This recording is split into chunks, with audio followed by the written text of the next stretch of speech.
ሰላም ለሁላችሁ የሄልዝ ኦንላይን ተከታታዮች፣ ዛሬ በእርግዝና ወቅት የሚከሰት የደም ግፊት መጨመር ወይንም ጀስቴሽናል ሃይፐርቴንሽን እንዴት እንደሚከሰት፣ ምን ያህል አደገኛ እንደሆነ፣ እንዴት እንደሚታወቅና ሕክምናው ምን እንደሚመስል እናያለን። በእርግዝና ጊዜ የደም ግፊት መጨመር ማለት ከእርግዝና በፊት ወይንም ከ20 ሳምንት ካረገዘች በኋላ የሚታይ የደም ግፊት መጨመር ማለት ነው።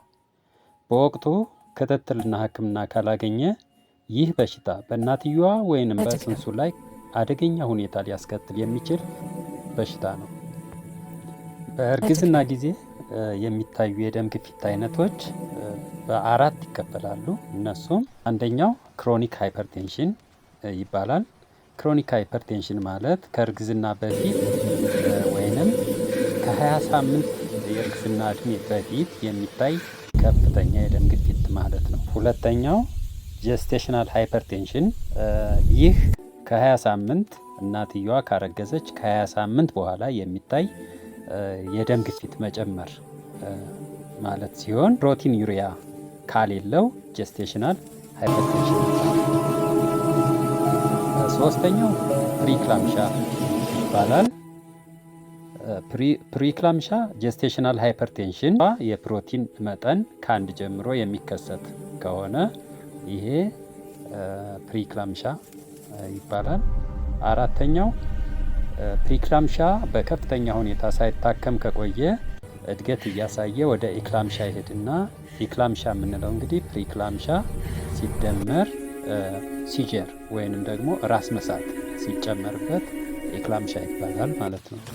ማንኛውም ነፍሰ ጡር እንግዲህ በዚህ ኢክላምሻ በሚባለው ደረጃ ላይ ከመድረሷ በፊት ሕክምና ካላገኘች አንዳንድ ጊዜ ገዳይ የመሆን እድሉ ከፍተኛ ነው።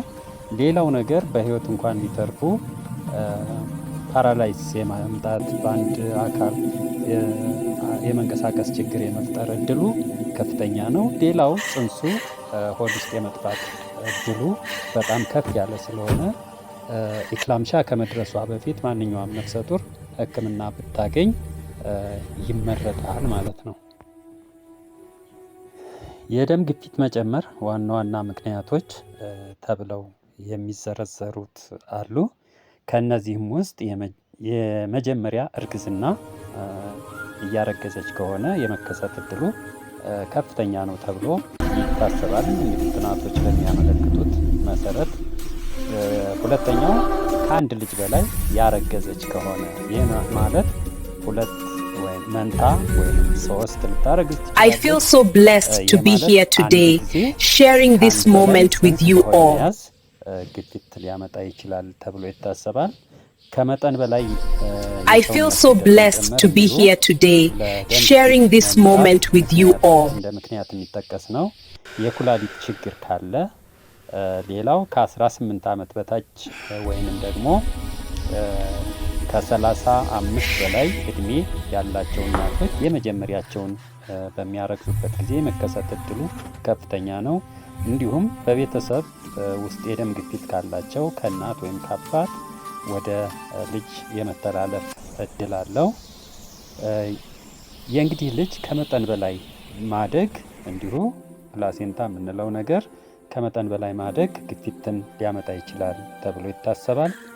ጫና እና ድካም እንዲሁም የአመጋገብ ችግር እንዲሁ ደም ግፊትን ሊያነሳሳ ሊያመጣ ይችላል። ሌላኛው በቀድሞ የእርግዝና ጊዜ ይሄ ችግር ተከስቶ ከነበረ አሁንም የመከሰት እድሉ ከፍተኛ ነው ተብሎ ስለሚታሰብ እነዚህ ሁኔታዎች በሚያጋጥሙ ጊዜ ለቀጣዩ እርግዝና መጠንቀቅ ያስፈልጋል ማለት ነው። አንድ እናት ይህ ችግር ገጥሟት ወደ ሆስፒታል ብትሄድ አንደኛ የደም ግፊት መለካት፣ ይሄ ማለት 2 ጊዜ ተለክታ ከ140 በ90 እና ከዚያ በላይ ከሆነ ደም ግፊት እንዳለባት ይረጋገጣል ማለት ነው። የሽንት ምርመራ ይደረጋል። ይህ የሽንት ምርመራ ፕሮቲን ካለው እንደተባለው ቅድም ፕሪክላምሻ በመባል ይፈረጃል ማለት ነው ይሄ በሽታ።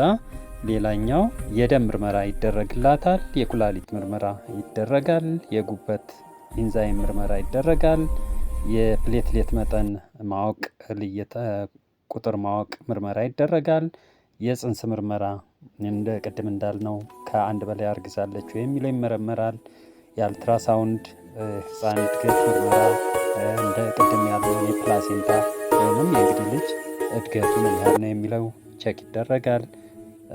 የልብ ምት ክትትል ልጁ ላይ በሽታው በጣም ጎድቶታል ወይስ መቆየት ይችላል የሚለውን እንግዲህ እነዚህ ከዚህ በላይ ያየናቸው ምርመራዎች መጀመሪያ ላይ እንደገባች ይደረግላታል ማለት ነው። አንድ እናት ከባድ ራስ ምታት፣ የፊትና የእጅ እብጠት፣ ብዥታ ወይም የማይታወቅ ቅዠት አይነት ነገር፣ የላይኛው ሆድ ክፍል ህመም ወይም የጋስትሪክ እና የህፃኑ እንቅስቃሴ መቀነስ ወይም አለመሰማት ካለ አደገኛ ሁኔታ ላይ እንዳለች ተገንዝበን ተገቢውን ሕክምና ልንሰጣት ይገባል ማለት ነው። ለዚህ የደም ግፊት በሽታ የሚሰጡ ሕክምናዎች አሉት። እንግዲህ የመጀመሪያው ቀላል ከሆነ ነው። ቀላል ደም ግፊት ከሆነ ቋሚ ቅድመ ክትትል፣ ቅድመ ወሊድ ክትትል በተገቢው የቅድመ ወሊድ ክትትል ማድረግ፣ የደም ግፊት ልኬታዎችን ማድረግ ይቻላል። በምግባችን ውስጥ የጨው መቀነስ፣ ቀላል እንቅስቃሴ፣ የአካል እንቅስቃሴዎችን ማድረግ፣ በቂ እንቅልፍና እረፍት ማግኘት፣ በግራ ጎን መተኛት እንዲሁም መድኃኒት አስፈላጊ ሆኖ ከተገኘ የደም ግፊት መቀነሻዎችን እንደ ሜትራይዶፓ፣ ላቢቴሎል፣ ኔፊዲኤፒን የሚባሉ የደም ግፊት መቀነሻ መድኃኒቶችን በሐኪም ትዕዛዝ መሰረት በመውሰድ ደም ግፊትን መቀነስ ይቻላል ማለት ነው። ፕሪክላምሻ የምንለው ከሆነ ይህ ማለት ደም ግፊት ፕላስ ፕሮቲኑሪያ ሆኖ ከተገኘ በጤና ተቋም ቅርብ ክትትል ማድረግ አለባት። የደም ምርመራ በየ2 ሳምንቱ ማድረግ ይኖርባታል። የደም ግፊት መቆጣጠሪያ መድኃኒቶችን መጀመር ይኖርባታል። አንቲኮንቮልዛንት በሚያሰጥ ደረጃ ላይ ከደረሰ ደግሞ ማግኒዥየም ሰልፌት መውሰድ ይኖርባታል።